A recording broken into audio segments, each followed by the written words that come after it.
Welcome to the Pro-Vocational podcast, your multi-collaboration hub in the vocational education and training sector. My name is Carmen Nunes. I am the founder of Pro-Vocational and your host in this episode.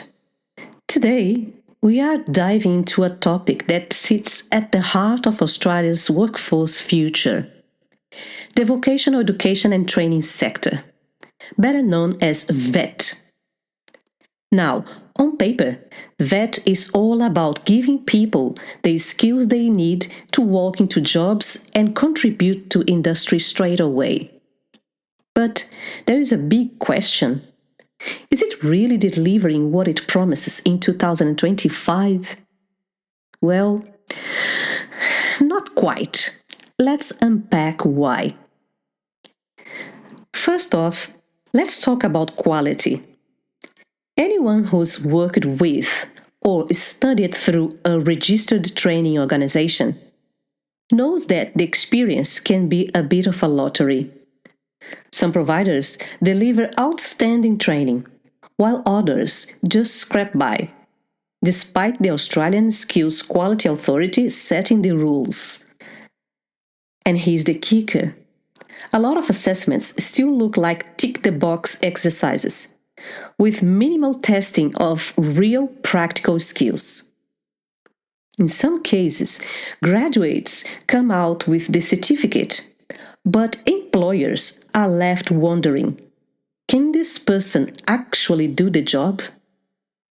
That gap in confidence is one of the biggest cracks in the system. Then, there is the issue of industry relevance. Picture this. You finish a course, proud of your new qualification, only to find that the tools or systems you trained on are already outdated in the workplace. This happens because national training packages can take years to update.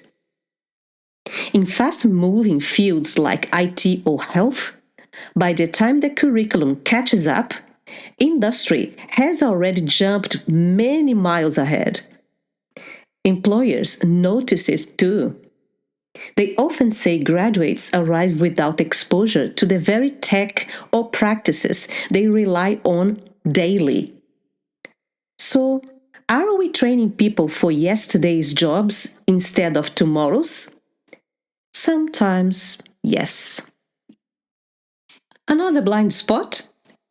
Tracking outcomes. You would think the system would have strong mechanisms to measure whether VET graduates are thriving long-term in the workplace. But most of the focus is still on compliance, audits, forms, and documentation. What we don't see enough of is real-world data. Things like employer satisfaction, long-term employability, or on-the-job performance. Without that, how do we know if VET is truly working? Well, the truth is, we often don't.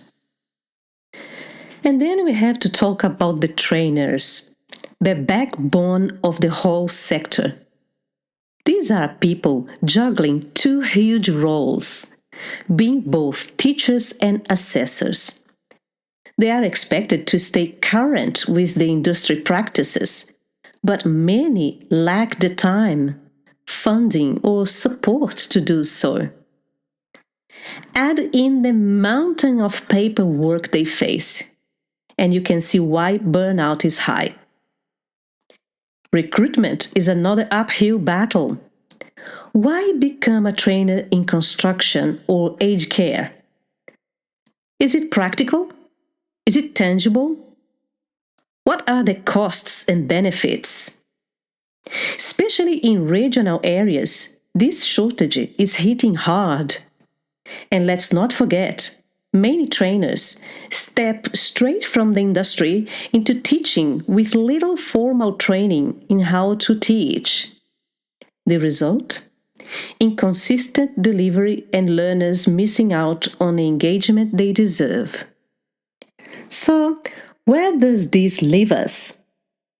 The vet sector is fragmented, weighed down by compliance, and still struggling to prove that its graduates are genuinely work ready. Employers aren't fully integrated into the system. Trainers are stretched thin, and graduates often face gaps in both technical and soft skills. The message is clear. Without systemic reform, better tracking, closer industry collaboration, and stronger investment in trainers, we risk failing both learners and industries. And that, in turn, threatens Australia's ability to build the workforce it needs for the future. Thank you so much for listening. I hope this information may be relevant for you. And if you want to reach out, visit the Pro-Vocational website. See you next time.